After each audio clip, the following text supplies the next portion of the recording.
आप सभी को मेरा नमस्कार। साथियों, बहुत सारे बच्चों का कमेंट आ रहा था कि सर अभी नास का परीक्षा होना है, एमएस का परीक्षा होना है, ओलंपियाड का भी परीक्षा होना है और उस परीक्षा में मध्य प्रदेश के राष्ट्रीय उद्यान से बहुत सारे प्रश्न आते हैं। साथियों, प्यारे बच्चों, आज मैं मध्य प्रदेश के राष्ट्रीय उद्यान के बारे में आप लोगों को बताने जा रहा हूँ। मध्य प्रदेश के राष्ट्रीय उद्यान में पहला राष्ट्रीय उद्यान मैंने लिख रखा है कान्हा राष्ट्रीय उद्यान। कान्हा राष्ट्रीय उद्यान।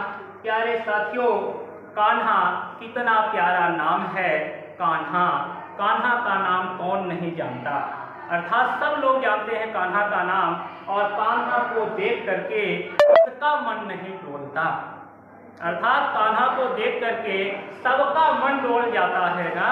तो कान्हा राष्ट्रीय उद्यान, कान्हा को देखकर सबका मन डोल जाता है, अर्थात कान्हा राष्ट्रीय उद्यान कहाँ है?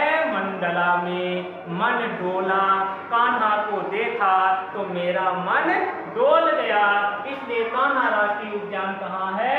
मंडला में। बच्चों, आपको ये याद हो गया होगा, कान्हा राष्ट्रीय उद्यान मंडला में है। दूसरा है डायनासोर राष्ट्रीय उद्यान। डायनासोर का नाम आप लोगों ने सुना है। डायनासोर के दांत बड़े बड़े होते हैं। दांत कैसे होते हैं? डायनासोर के बड़े बड़े होते हैं। अगर डायनासोर किसी को काट देना, डायनासोर के काटने से शरीर से खून की धार बहने लगती है। देखिए, डायनासोर काट दिया तो खून की धार बहने लगा, इसलिए डायनासोर राष्ट्रीय उद्यान कहाँ है? धार में। डायनासोर के काटने से खून की धार बहने लगती है, इसलिए डायनासोर राष्ट्रीय उद्यान धार में है। तीसरा राष्ट्रीय उद्यान है बांधवगढ़ राष्ट्रीय उद्यान। बांधवगढ़ राष्ट्रीय उद्यान। बच्चों, अगर आपके घर में कोई मेहमान आ जाए और आपको लगे कि ये हमारे घर से ना जाएं, हमारे घर में ही रहें, आप उनको रस्सी लेकर के इस तरह से बांध दीजिए कि पूरा का पूरा उम्र उनका आपके घर में ही बीत जाए। बच्चों, बांधवगढ़ राष्ट्रीय उद्यान उम्र बीत जाए अर्थात उमरिया में है। बांधवगढ़ राष्ट्रीय उद्यान उमरिया में है, ऐसा बांधिए कि उम्र बीत जाए। अगला राष्ट्रीय उद्यान है पेंच राष्ट्रीय उद्यान। पेंच, शिव शंकर जी को जानते हैं, शिव जी को जानते हैं। शिव के पास क्या होता है? शंकर जी के पास त्रिशूल होता है। शंकर जी के पास त्रिशूल होता है और त्रिशूल में उन्होंने इस प्रकार से छेद कर दिया कि खून की धार बह गई। छेद कर दिया। शंकर जी ने किससे छेद किया? त्रिशूल से छेद कर दिया। तो पेंच राष्ट्रीय उद्यान छिंदवाड़ा, छेद कर दिया मतलब छिंदवाड़ा में है, इसने किया शिव ने, इसलिए शिवनी। तो जो पेंच राष्ट्रीय उद्यान है वो उसका थोड़ा सा भाग छिंदवाड़ा में भी है और कुछ भाग सिवनी में भी है, इसलिए बच्चों पेंच राष्ट्रीय उद्यान छिंदवाड़ा और सिवनी में है।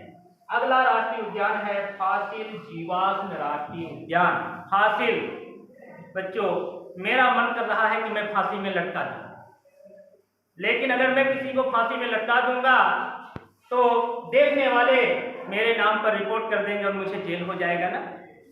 कि सर फांसी में लटकाने की बात कर रहे हैं, लेकिन मेरा मन कर रहा है फांसी में लटकाने के लिए। देखिए, फासिल जीवाश्म राष्ट्रीय उद्यान, फासिल यानी फांसी में लटकाने का मेरा मन कर रहा है, और फांसी में लटकाने के लिए क्या चाहिए? डोरी चाहिए। क्या चाहिए? डोरी चाहिए। फांसी में लटकाने के लिए डोरी चाहिए और मेरा मन कर रहा है कि मैं फांसी में लटका दूं। मन कर रहा है इसलिए मंडला, और डोरी में लटकाना पड़ेगी फांसी, इसलिए डिंडोरी। बच्चों, फासिल जीवाश्म राष्ट्रीय उद्यान डिंडोरी और मंडला में है। बच्चों, आप लोगों को ये 5 राष्ट्रीय उद्यान याद हो गया होगा। मेरा उद्देश्य सिर्फ है कि आपको रटना ना पड़े, सुन करके आपको 5 राष्ट्रीय उद्यान याद हो जाए, और पक्का है कि एमएस, नास और ओलंपियाड के पेपर में कोई न कोई प्रश्न आएगा। Thank you so much.